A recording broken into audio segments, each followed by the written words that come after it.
Bonjour, aujourd'hui nous allons vous parler sur la gestion des rapports dans le logiciel Autonomy. Autonomy propose plus de 300 rapports natifs avec le logiciel, en plus de pouvoir ajouter des rapports personnalisés. Les rapports, comme vous le savez, sont très importants dans toute gestion d'entreprise qui se respecte. Elles permettent d'avoir des statistiques et des données très importantes pour l'entreprise.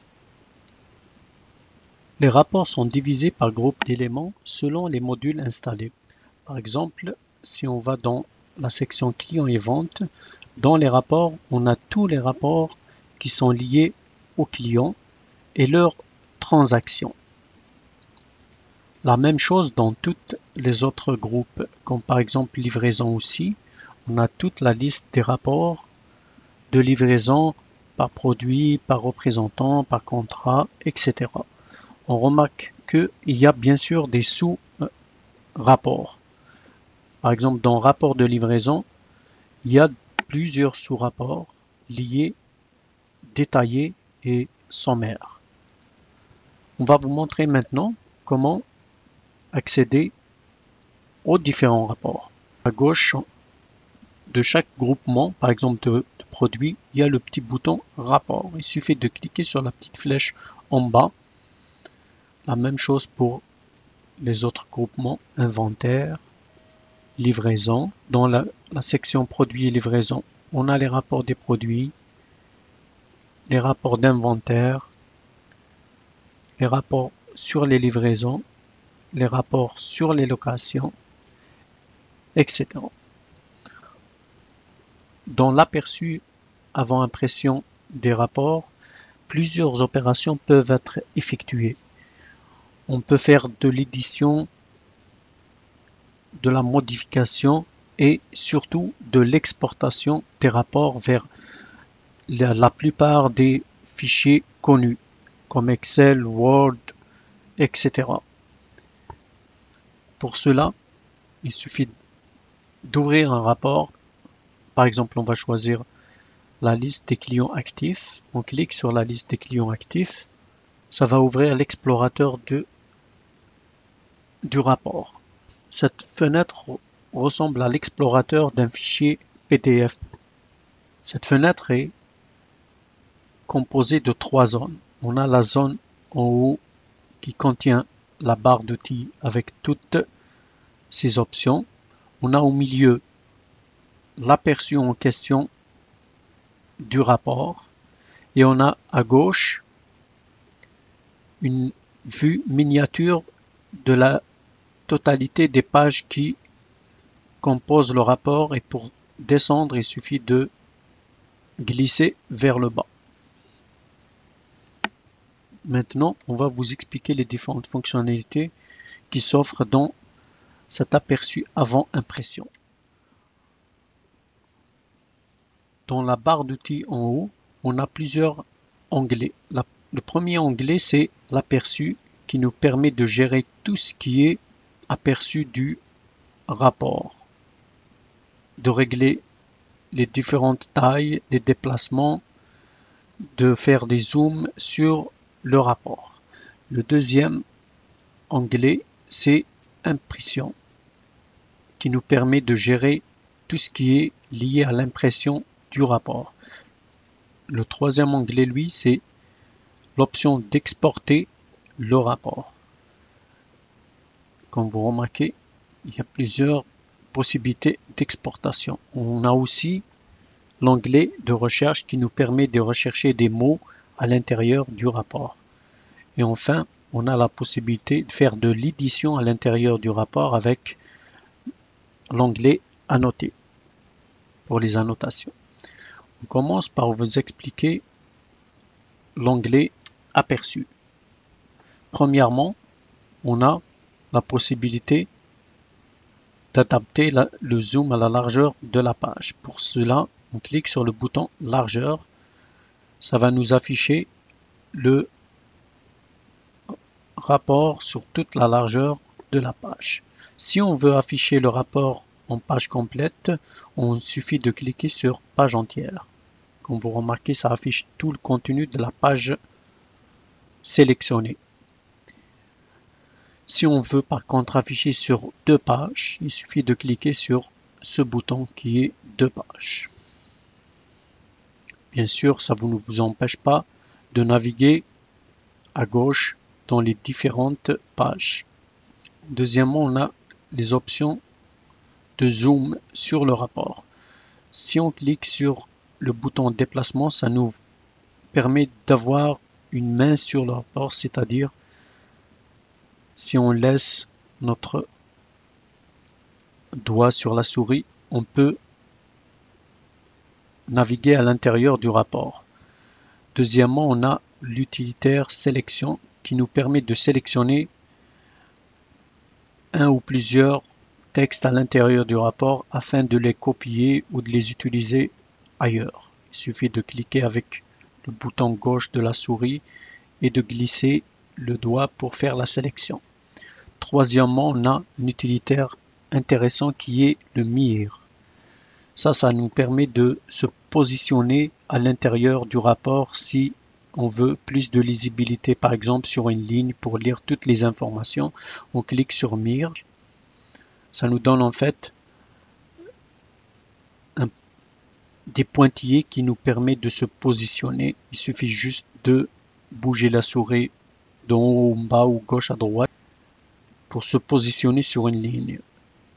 Et là, on peut lire facilement le contenu de la ligne. On a aussi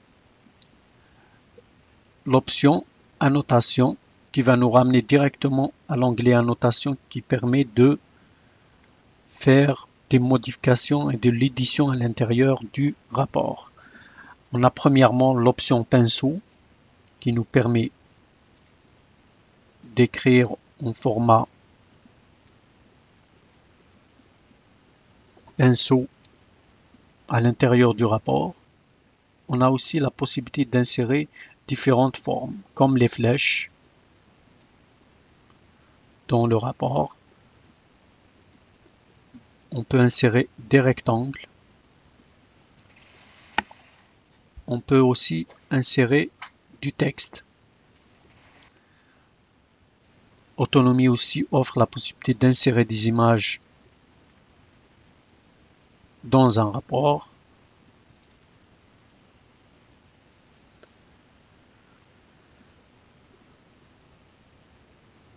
Bien sûr, le retour en arrière est très facile avec le bouton annuler ou avancer dans les modifications avec rétablir.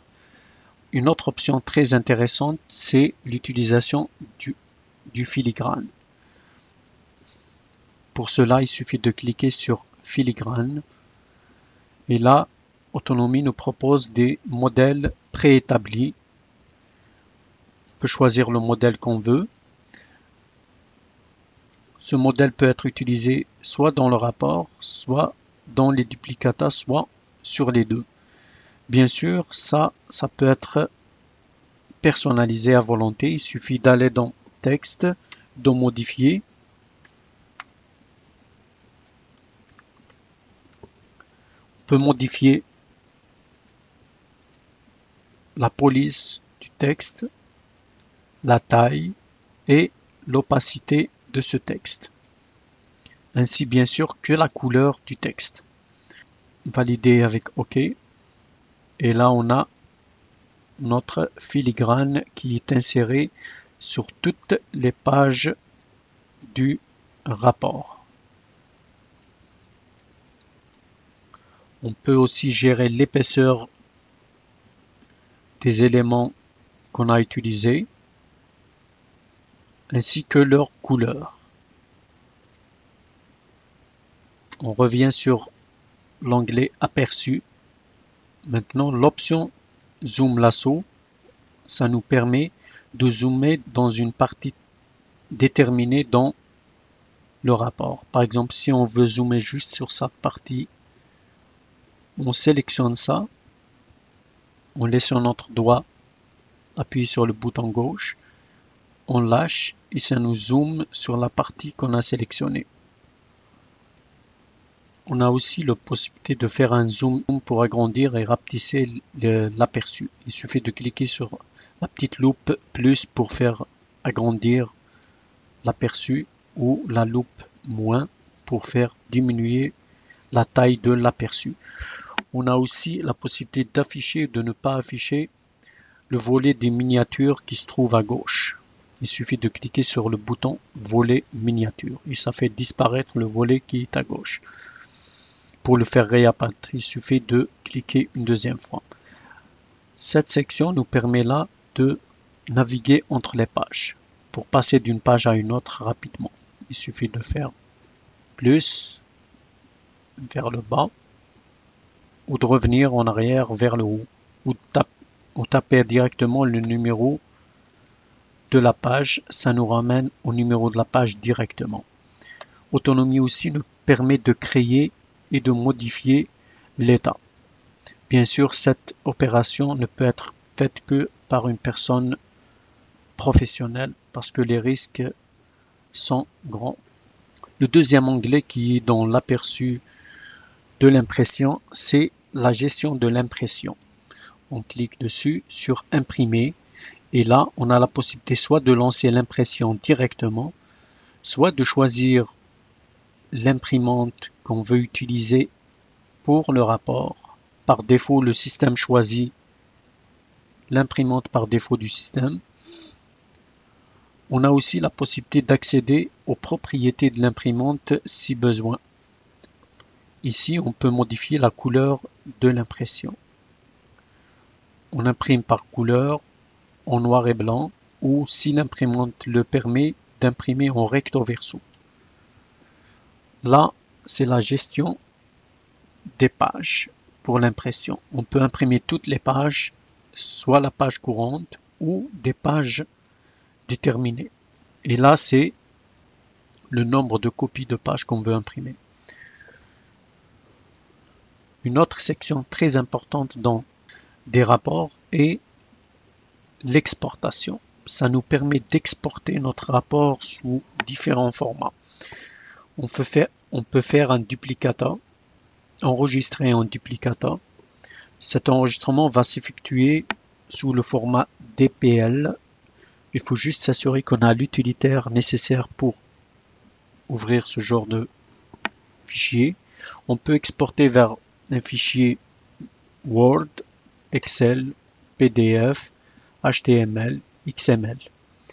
Aussi, Autonomie offre la possibilité de faire une exportation vers des courriels avec aussi possibilité d'ajouter un PDF en pièce jointe. À noter que la condition pour que cette option fonctionne, c'est que le logiciel de gestion du courriel doit être en 32 bits car le logiciel Autonomie est en 32 bits. On a aussi la section rechercher qui nous permet de rechercher un mot complet ou une partie d'un mot dans le rapport. Il suffit de taper quelques lettres dans la zone de saisie et de cliquer sur Entrée ou sur la loupe. Il va nous donner le résultat directement.